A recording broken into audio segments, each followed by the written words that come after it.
How often you check your portfolio matters. Check it too much, you're going to create stress, anxiety, overwhelm, and worry in your life, all unnecessary.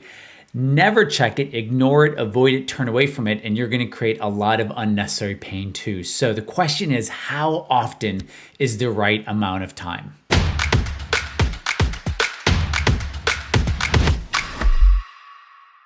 Okay, guys, so there are three things I want to cover with you. The first is the amount you check, kind of the frequency of you checking in absolutely matters. The second thing is, what are you actually wanting to gain by checking in with your investments or looking at them? Or what do you want to avoid by avoiding it? So we have to talk about what's the actual purpose of that. And number three is, what's the answer? Like, what's the right amount to check? And what's the purpose of checking? Like, what should I be checking, right? Because they're not going anywhere, right? So what's the purpose? So those are the three things I want to cover. So let's start with the first thing. Frequency matters. I want you to think of the frequency as a spectrum, right? So on one end of the spectrum is you never check. You avoid, you never check. Maybe the statements come in the mail to you and they just kind of stack up, and once a quarter or once every 10 years you look at them. So on one end is, let's just call it avoidance. Okay, but that's a frequency.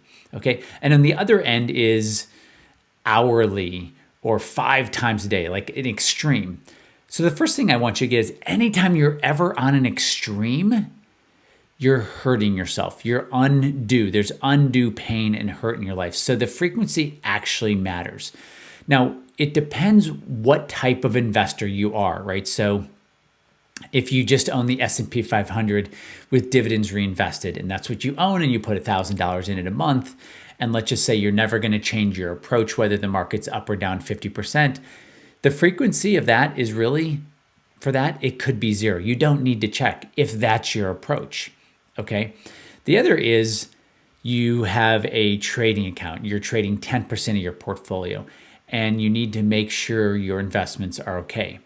Well, first of all, if you're looking in to see if your investments are okay, you're already at a problem. And I'll talk about that in a minute. So right now, frequency matters. My suggestion is you pick a frame once a day after the market closes, and you only check it once, or you check it once a week when the market is closed, or you check it once a month. Those would be the three frequencies I would suggest. Depending on who you are and what you want to accomplish and what you own, that's it. It's either once when the market is closed and you just check, but we're going to get into what you're even wanting to accomplish. So you may not want to even be daily. The second is at the end of the week, okay? The third is at the end of the month. So at a minimum, I'll say this to you, everyone should be checking their portfolio, their investments once a month. This is your life savings. You can afford to check in. So the best frequency I found is actually monthly. Whether you're a trader or you're an investor, okay? It's actually you check once a month. So that's the first point. The second point is, what are you wanting to accomplish, right? So you look in, all right, and we'll start with people who are checking their portfolios of their investments. Are you going to get out of the investment if you own XYZ or 123 ABC? Like, you need to check in. Like, you're not babysitting it. It's not a sleeping baby. It's not a boiling pot of something in your kitchen. It's an investment. No one knows you own it. So the first thing I really want you to think about is, what are you doing? What are you wanting to accomplish when you check in? Especially if you're not going to change the approach at all. So I want you to really think about, well, what is it? Okay, now if you're like, well, I want to check to see if they're okay. Well, I would suggest you don't check in to see if they're okay. Set an alert. It's so easy these days to set an alert on everything you own.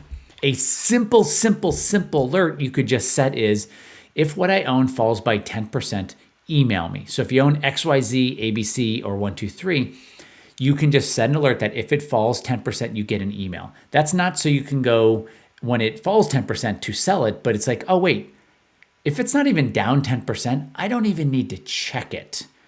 Okay, so the first is, what are you hoping to accomplish when you check it? And most of the time people are doing it based on the wrong reasons. Oh, I want to feel good. Am I going to have a good day today?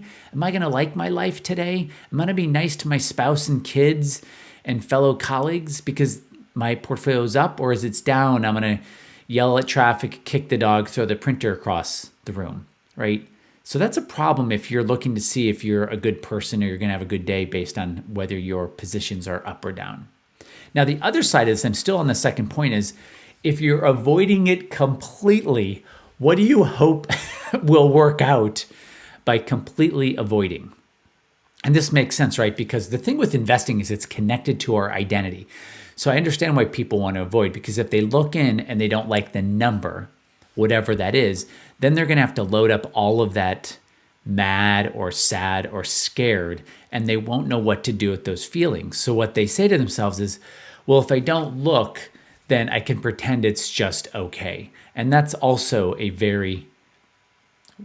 that's actually a good way to slow the growth of your money down, because ultimately growing money has to do with understanding what feeling you're feeling and what that's driving you to do. We're not going to get into any Dr. Phil touchy-feely, but people have to understand we make decisions, investment decisions, based on unconscious feelings that are already happening. So notice if you're avoiding, what do you hope to avoid by not looking? And I already said the best frequency is once a month. Okay, so now let's talk a little bit about the answers. All right, now I've given you a little bit, like the best time is once a month, but let's talk about what to do. Okay, no one knows you own the investment. So the more you look, it's not going to make you more money. All right, you can set an alert easily. If you own way too many symbols, you're just either going to have a sick stomach because you own 50 or 100 or 150, and it's just complete overwhelm. And people who own that many symbols, they just typically don't check. So the right answer is you set alerts on what you own. Okay, that's a simple thing. You do it once a month. And here's what I think you should be checking.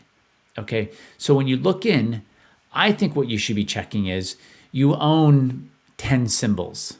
Okay, are they beating the market? Are they doing what the market's doing? Are they underperforming the market? And I think looking once a month is good. So if you own, let's say, 10 symbols, you could just compare them against the S&P 500 with dividends reinvested. And month after month, you're going to start to notice, well, geez, 7 of my 10 symbols underperform the market. I'm actually not getting anything from them. They're not growing my money better. The S&P 500 has 500 shares in it, so I'm not getting more diversification. And so you start to really question, why am I doing this? And then you can just start replacing those symbols with just the S&P. So if you are going to look, you want to know why you're looking. And I think the reason you look on a monthly basis is to simply ask the question, should I just buy the S&P, reinvest the dividends, and be done with it? And by doing that, you're going to greatly simplify the approach to growing and protecting your money, but without trauma or without drama. Thanks, guys, for being in my world and watching this video. If you like it, please hit the like button, ring the bell, subscribe, Google, YouTube. Love that. And it makes a difference. So thank you for that. And if you like this video, you're going to love the other videos we have. Thanks, guys, for being in my world, and I will see you on the next video. Okay, bye.